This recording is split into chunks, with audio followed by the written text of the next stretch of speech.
tell us who you are, and things about you as we go in? I know I met you personally through Naked and Afraid. That's how my introduction, and we're gonna get into that. But go ahead. Well, my name is Shanika Malcolm. Okay. Born in Jamaica, but I Ah. was raised in Philadelphia. So it's kind of like those two cultures have influenced who I am. Mhm. Like a very nature loving person, but I grew up in the gritty city. Yeah. So Yeah. that shaped me and molded me. Um, you see, I'm here in Mexico now. That was through Naked and Afraid. Coming to Mexico for the show, and then my first time here, then exploring, the beauty that Mexico is, and then just feeling at home here and deciding to stay. That's beautiful. That sounds like a similar story. But yeah, so you said you you came to Mexico because of Naked Afraid. Yeah. Can you tell us a little bit how that like how did you even sign up for Naked and Afraid? Like how does that work? Like for somebody that is like, okay, I Yeah. want to get on that show. Well, yeah, it's definitely a journey. Growing up in the city, Yeah. I always, nature was always my refuge. Mhm. So I'd always find like the state parks, find places to go hiking Okay. or to get in the river, like all Yeah. the time. Like even in the USA traveling, Mhm. I love road tripping. So when I'm driving, I would always look up nature sites and, get one with nature. But in 2017, I seen that there's these Earth Skills gatherings happening in South Carolina or North Carolina, Mhm. and I decided to go. So at that time, I had my three daughters. I only took two of them because my youngest was like a real infant. Mhm. So we decided to drive like 12 hours to North Carolina for this week long. Um, it was called Firefly, Mhm. and just a week long event where we're camping out on the land. A bunch of people creating like a small village. Oh, that's beautiful. Children running around. It's just the most beautiful place. And that was kind of my initiation into the earth skills and primitive skills. And, basically all day long there's classes and workshops, Wow. talking about things from like philosophy, um, from making fire, making moccasins. So it's just a range of skills to learn, and really a big introduction to the earth skills and, more natural ways of living. That's So awesome. that event just got me hooked. Yeah. I kept going back year after year, connecting with the community and different teachers. And then I eventually moved south. To Georgia, 2000. right? No, actually, Uh, before I moved to Georgia, okay. I moved to Tennessee. Ah, okay. Okay. I moved to a place called the Farm, Mhm. which is intentional community slash eco village. Ah. So even prior to the primitive skills, I studied permaculture Mhm. maybe like 10, 15 years ago, and I was introduced to the concept of eco villages. And I just knew like that's the way I wanted to live with my children.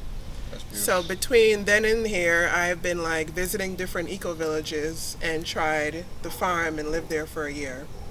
So I kept going to the Earth Skills gatherings, Mhm. and then in 2020, when I was living in Atlanta, um, I went to a willow basket making class. Mhm. So my teacher that was hosting that class, he was gonna do like a year long nature skills immersion, and his name is Luke McLaughlin, and he's a 3-time competitor in Naked and Afraid. Oh wow. Yeah, Yeah. he was on the show 3 times, and he's like, He's like a superstar on that. yeah, like Luke is a badass. Like I love Luke because he represents, the nature skills, and then he's also spiritual. Oh, that's beautiful. Like Yeah. he's a very well-rounded and holistic individual. So he really inspired my journey. Mhm. So I signed up for his year-long course, which was one extended weekend a month. Mhm. I would drive from Atlanta to North Carolina in the Black Mountains. There's another eco village there called Earth Haven. So we did that, right in the forest, off the grid. Another beautiful initiation. Wow. So that was the whole year of 2020. Then January 2021, I get a Facebook message. Hey, I'm a scout from Naked and Afraid. We've seen you online. Would you like to audition? So at that point, I never thought about the show or anything. Yeah. My children, they love to watch it. But I never thought about auditioning. So I was like, yeah, sure, why not? Yeah. I'm the type of person that I'll try just about anything once. Yeah. So I started the auditioning process. Usually you would fly to LA and complete like all the things you have to do, but because of COVID, everything was done virtually. Okay. So, meeting with different producers, doing different interviews. Once getting past that, I had to do like a psych eval with a psychologist to make sure Yeah, you're Yeah. fit enough mentally, because it's a That's- trying challenge. Yeah. And then a whole medical run through, EKG, blood work, everything to Oh, make wow. sure that you're physically sound to partake in the challenge. Makes sense. That takes a lot of bravery and courage, because like I was talking to my friends about you, and they were like, the fact that she chose to go do that, that says a lot, and we tried to like ask each other like, would we go do that? And I don't know. I don't know, but so I guess like now, tell me like the next, like when you like coming out here to Mexico, or like when it actually When it gets happened. started. Yeah. So that was last May. I came to Mexico, end of May, and just spent weeks out there in Tapachula. Okay. So I flew into Tapachula, and then it was like an hour and a half up into the mountains. So very isolated place, beautiful, Wow. beautiful. Yeah. Did your children come with you? No, it was just me initially. Just you initially? Yeah, for the show.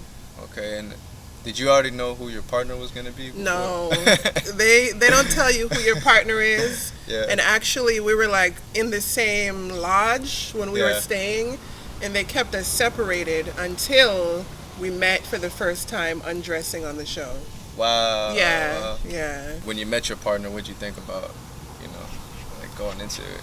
Like, Well, going into the show, I tried to just be very present and Yeah. not have a lot of mental chatter and expectations, that's good. and just be like present and neutral and just show up for the experience. Right. I feel like so many in our lives, there's what happened, and then there's the mental chatter about what happened.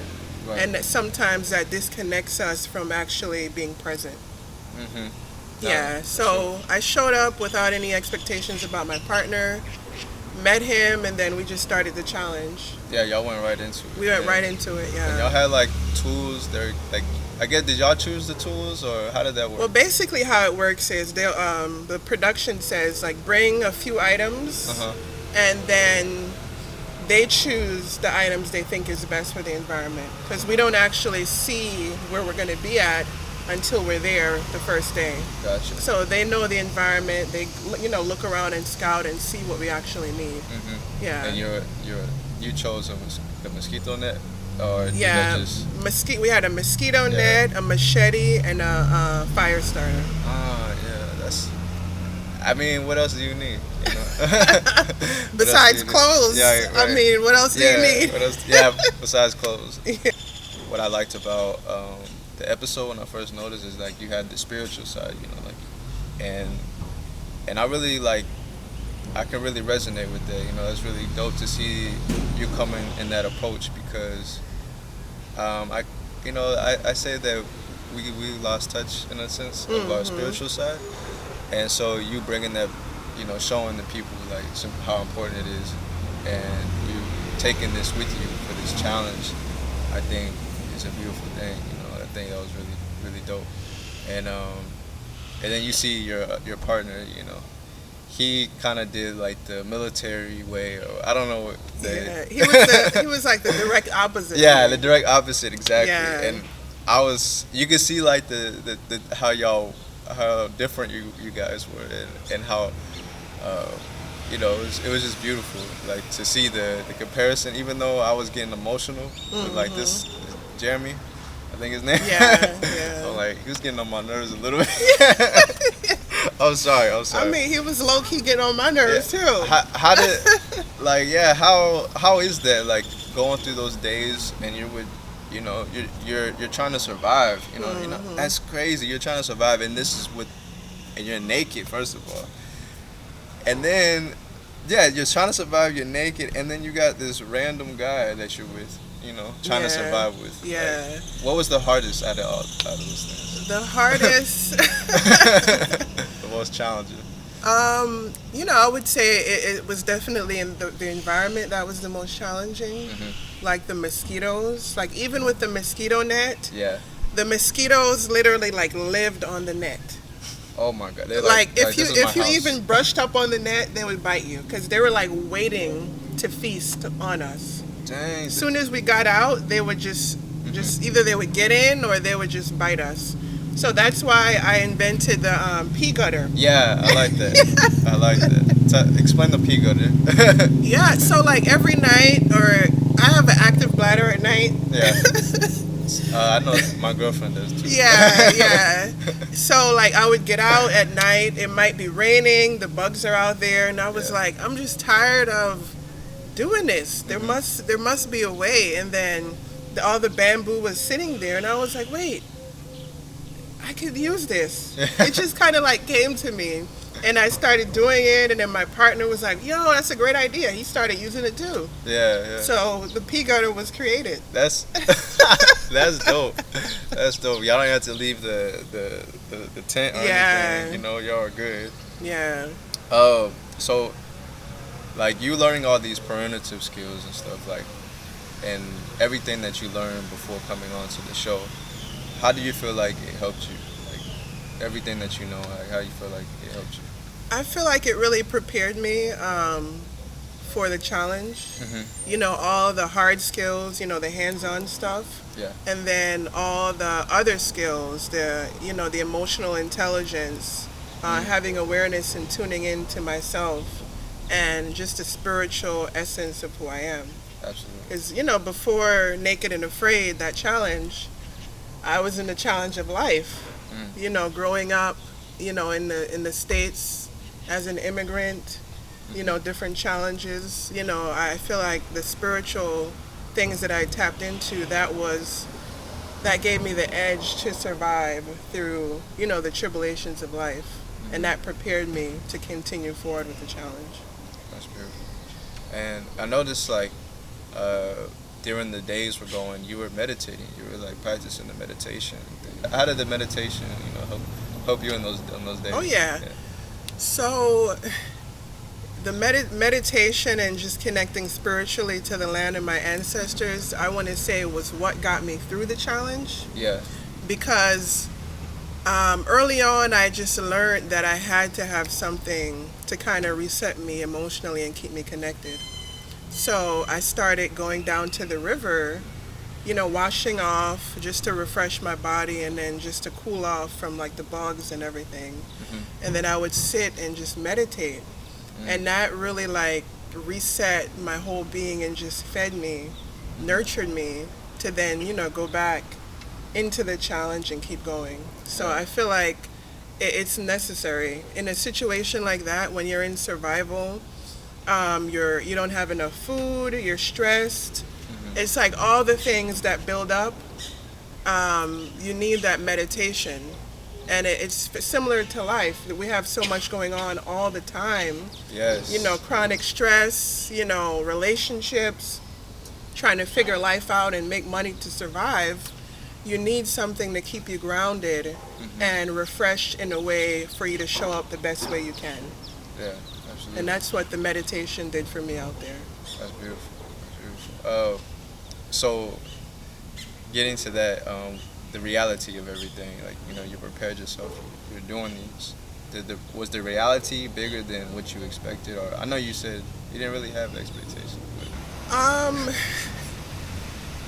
I would say, I didn't know what to expect. I just knew that it would be challenging. Yeah.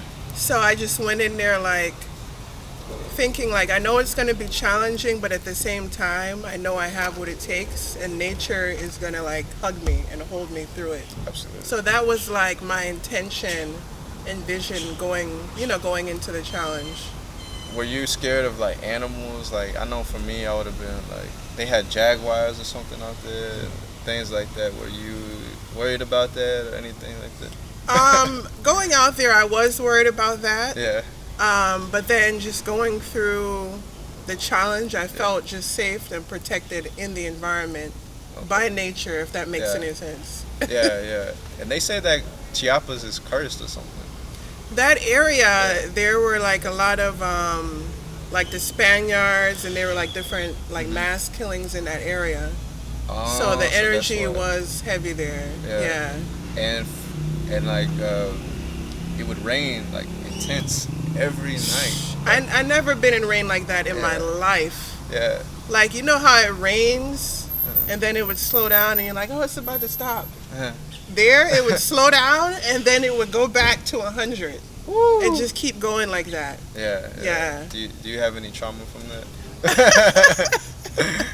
I would say I have rain trauma, but, at the same time, it was beautiful, being in the elements, because, rain is purifying. Yeah, for sure. So I felt like it was just like a spiritual purification just to be in the rain like that. Yeah. That's what I love about your perspectives. Like in that, when y'all go watch the episode, or if y'all have already seen it, you see like your perspective on things. I remember like your partner, he was trying to start a fire and he was putting this energy, like intense, aggressive energy, and you were like, you were saying it in the like the monologue, I guess you would call it, or whatever, the voiceover. You could hear you saying like, it's the energy you're putting into it. And then when you see, it was time for you to do it. You were talking to the spirit, grandfather fire, and you were you were really calm, patient, and I have trouble with patience, but I really admire that about you. That you always kept like a level-headed. You never got too emotional. You were like, throughout the whole thing, and I know that was like a challenge, because I know your partner. I'm gonna come bring the partner up because it's important. Yeah. He was like, during the 5th day, it seemed like he wanted to like quit early, like even earlier than before he did. Yeah. Like, well, did you ever have to motivate him or talk definitely to him? I want to touch on two things. You talked about when we first made the fire. Yeah. Like, that was a moment for me. Like, yeah, talk about it. It was amazing to like be in that moment and to witness it, because as you said, like, he was literally like trying his hardest to make the fire, and I was just like this, and then the fire sparked, and then he kind of like took over again frantically, and then the fire went out. So in that experience, it was even teaching me about the approach and having patience and reverence. Like how you show up affects how things happen. Exactly. But like, since we even started the challenge, my partner Jeremy, he was like complaining the whole time. Yeah. Like every night, the nighttime is kind of like when we would rest.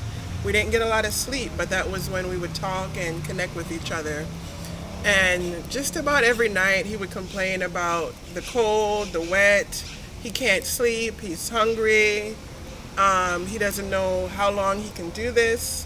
Yeah. So he already had those thoughts from very early. And I just knew, like on day 2, I actually went down to the river to meditate, and it was just like this voice of spirit saying, he's not going to make it. So you already knew. I knew, but I was like, let's see, I'll see, Yeah. But yeah, it was interesting because I never allowed those thoughts to creep in. Yeah. Because I know the power of the mind. I'm like, I'm not even going to think like that at all or entertain those thoughts. That's good. Yeah, and if I were you, I would have probably been like, hey, Jeremy, you want to go meditate? No. I actually asked him if he had any like spiritual practices or if he meditated or anything, and he was like, no, he has no spiritual practice or connection.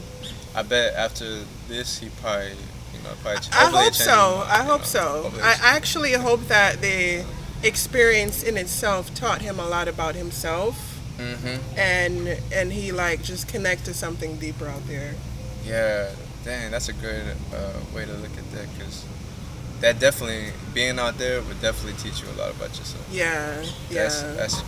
that's beautiful. And so like it's like we saw the episode, right? But is there things that that you could tell us that we weren't able to see in that episode, like Well, behind the definitely, scenes? like you. Yeah. I mean, it was 21 days, and they Yeah. put that into like an hour. So Yeah. you literally only see 1% Exactly. of what happened. And a lot of the things that happened for me was more internally.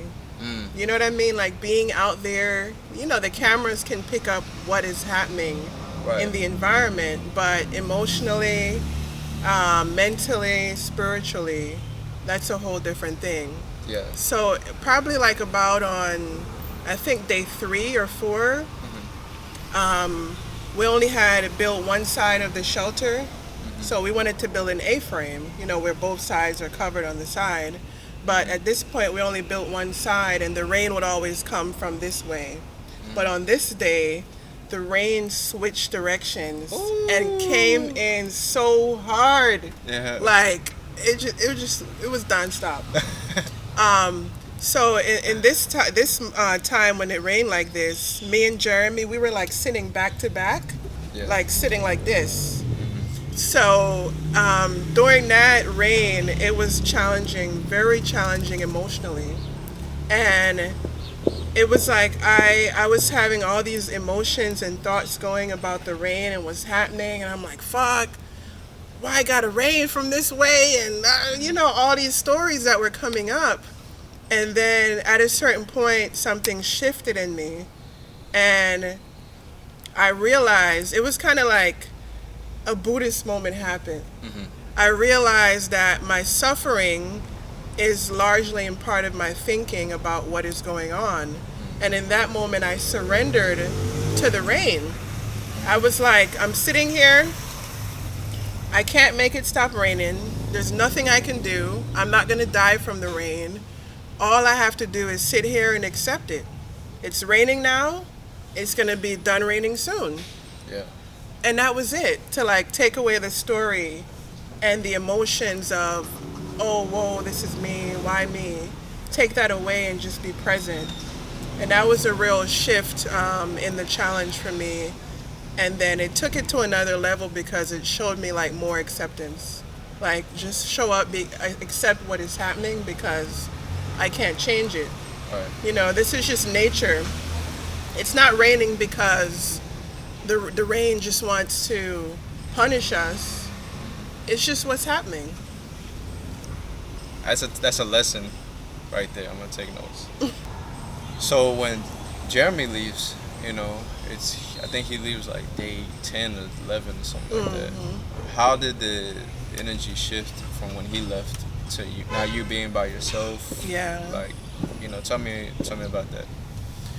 So, large in part, like with Jeremy there, it was kind of like he had a vision of like how he wanted stuff. It was just like, let's do this, let's do that. You know what I mean? He was like very like bullheaded. Yeah. So once he left, the energy shifted big time because now it was just me.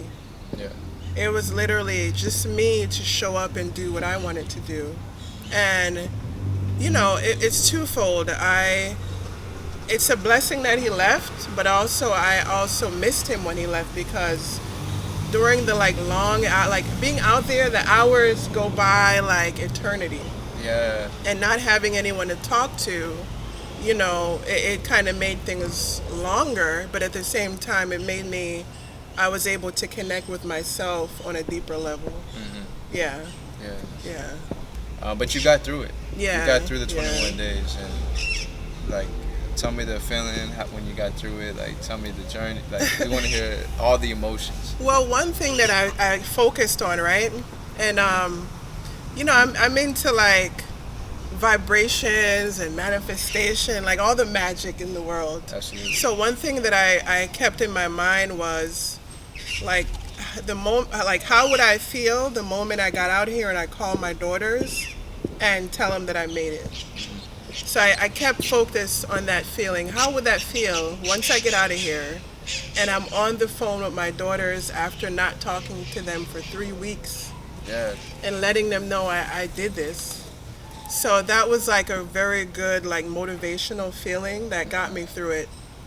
And then there was definitely highs and lows, like just being out there and being cold and wet, like it wears on you. And at different times, I let that emotion come up so I can process it. There was even I think a moment on the camera they showed where I was kind of like feel like I was like crying. Yeah. You know what I mean? So I held space for those moments when things were coming up for me so that it wouldn't like break me in a way. Yeah. That's good. And how did it change, your philosophy on everything after everything was said and done when you finished? Well, like the whole experience, I feel like it was like a testing ground, because over the years, I read a lot of books, Yeah. On spirituality, on indigenous practices, and, I get to practice some of it in my daily life. But to be thrust in that environment, I feel like it was like, where I could like test everything. Right. My mentality, my spiritual connection, like all of it, I got to see that it actually works. So it really solidified all of that even more to stay on that path. Yeah, you got in the ring. Yeah. Yeah. I take boxing lessons, so it reminds me of that when you're practicing, you're hitting the bag, you're doing this, and then when you get into sparring, it's like a whole different ball game. Yeah, because you're actually seeing if what you practice, Exactly. if you embody it. Yeah. Yeah. And you can't have any like expectations. It's like how you came in there, no expectations, because you never know. Like, motherfucker could. Like, the motherfucker that you don't think that could beat your ass can beat your ass. Yeah, they'll knock you out. Yeah, will knock you out. Exactly. Yeah. That's what it reminded me when you were speaking about that. I know you mentioned like your daughters being a motivation to you. Like, how did they react when they got that call? Like, mommy finished the 3 weeks in the jungle. They were excited. Like they were like, we knew you could do it. Yeah, they were like so excited. That's beautiful. What in the jungle? They were You were like on a fast. vegan, fasting, weight loss retreat. That's what I feel like I was on. So yeah, it was definitely challenging not eating enough. So, and then having to be physically active, like really having to push myself in times where I was like, yeah. Dang, what is like when you got out? Did it want to make you change like your lifestyle in a way, or are you? Well, when I came out, I definitely like wanted to like. Well, when some people when they come out, they like try to eat all the things that they miss. Yeah. But I didn't want to do that. So like even before I got out of there, like the producer will come and say like, what do you want your first meal to be? Oh wow. Yeah. So like that was pretty cool. Yeah. But I really thought long and hard about it, and I was like, I want mangoes and ginger tea. Oh, okay. Yeah, just studying like nutrition in the body. I didn't want to like bring on like junk food or too much at once. So just like ginger tea to get my digestion going again, and then the mango, which is very like just refreshing. Yeah. That's good. And like before like you went on this, were you fasting already? Were you practicing? Yeah, I was actually practicing intermittent fasting, which I love. And then I knocked it down to like 1 meal a day, like the first month before going out there. What's the longest like you done fasting? Yeah. I've done different kinds of fasting. Like I've done the master cleanse, You heard of that one? No, I don't It's know. like maple syrup, Okay. lime juice, and cayenne pepper in hot water, Yeah. and you would just drink that All day? all day. Wow. And that's I'm gonna try like that really out. good to like melt fat and then also to detox and cleanse your body, like the cayenne and the lime. Really? Yeah, really good. You can do that out here. Yeah, you can. Yeah. Like this is the perfect environment to fast. Yes. And then I did a 15-day juice fast before, Wow. 15 days. feeling so good. And actually right now, I think I'm on like day 12 of a fruit fast. Oh, wow. Yeah, Look at so that. I just been doing fruits and like I feel so good. Yeah. Like I love fasting because it gives you a clarity, a mental clarity. And you know, when you eat, your body is working to digest the food. And it takes away energy from other processes like healing and cellular repair and cleansing. Absolutely. So when you're fasting, you're not eating as much and your body has more time to clean up the cells, to repair and to regenerate. And you can experience mental clarity, more spiritual connection, and just a feeling of like openness and lightness. Absolutely. So Yeah. that's what I've been doing, and like yoga has been great. I was about to ask you about Meditation that, has yeah. been like just easy. Yeah. Yeah. So you incorporate all that into this journey. Yeah. Like that fasting, the meditating. and Yeah. everything. Yeah, that's beautiful. That's beautiful. I've done a fast myself, so I understand what you mean about the mental clarity, everything. Like I did a fruit fast before. I've done a herbal fruit fast, and I've done like a 3-day water fast. That was for me. I like the fruit juice, fruit juices. Fruit juice. Yeah, with the water herbs. fast is really hard because, especially if you're an active person, like if you're gonna do a water fast, you need to be somewhere like in the bush where you're not doing anything because Yeah. it takes a lot of just energy to do anything else. Right. You know. Exactly. I want to touch on something that I didn't get to touch on about your background. When they introduced you on the show, they said that you're a midwife. Can you talk about like being a midwife? A midwife. And Yeah. by the way, it's pretty dope. I love like hearing about the stories. But go Yeah, ahead. sure. Yeah. So I'm actually a student midwife. Okay. But overall, I call myself a midwife because when you look at what a midwife does, they are supporting a woman to birth something new, bring this life forward. And in my life, I feel like I'm midwifing a new level of consciousness, a new paradigm where, you know, helping people to elevate, you know, like kind of birthing new earth. Right. So that's my vision when I say a midwife. You know, I'm assisting people, whether I'm assisting women to give birth, you know, as a birth doula and student midwife, or if I'm assisting someone in their own transformation and healing. You know, I'm birthing something anew. Yeah. Yeah. That's beautiful.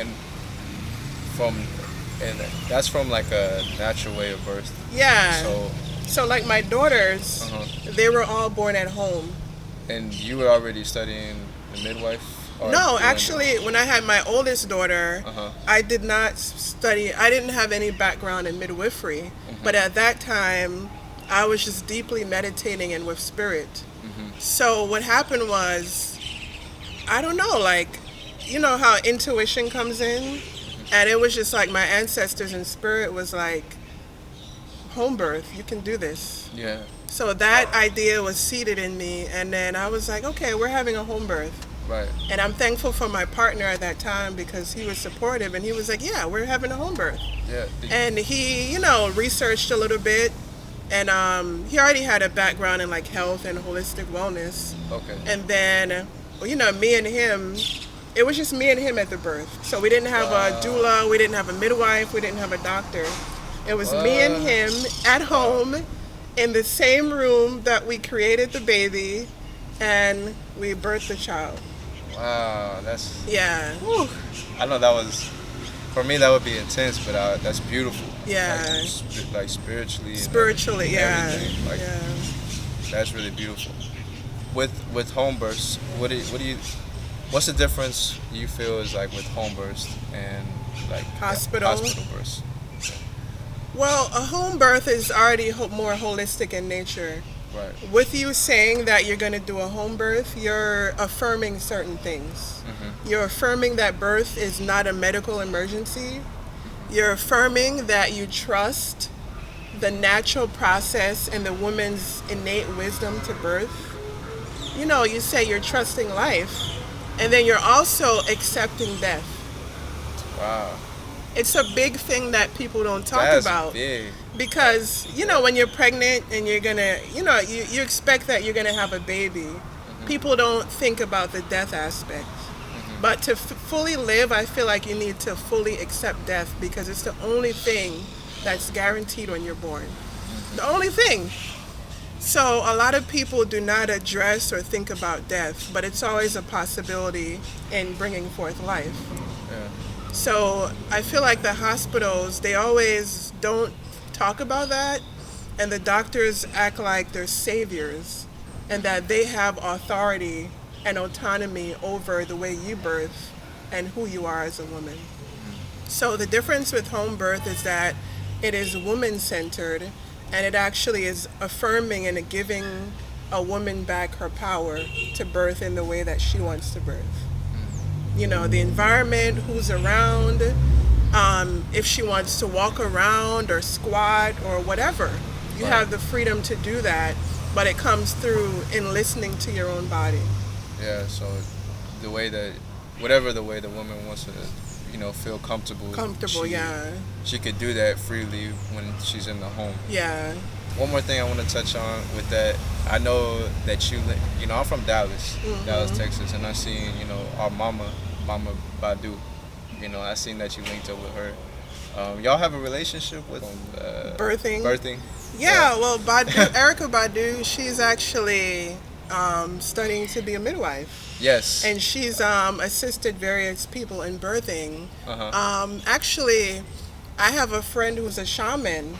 Okay. And a few years ago, he started to do like ceremonies with her, medicine ceremonies.